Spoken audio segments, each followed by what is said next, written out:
So how about the different looks I can get? I want wood, but I don't want the maintenance.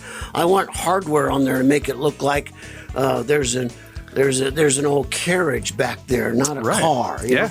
So I want a carriage house, wood grain, black hardware type door. Where do I go to try and find that? There's an option for that for every budget. You've got doors that are simply printed with wood grain printing on the outside, so you can put magnetic handles on there, so you're not drilling through your very expensive door and cutting the insulation. All right. There's doors that actually have a raised overlay on them.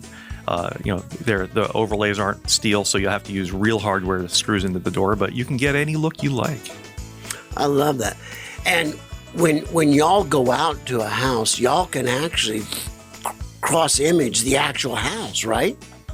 Talk about that. Yeah, as long as we have a good picture of your house, we can superimpose an image of a door that you might suspect. That I want. Yeah. You can take a picture of my house and put that door on and say, well, absolutely. This is what it looks like brown. And this is what it looks like blue. Then you can take it back to your boss and get approval, and then we can move forward with it. Rosie on the house, every Arizona homeowner's best friend.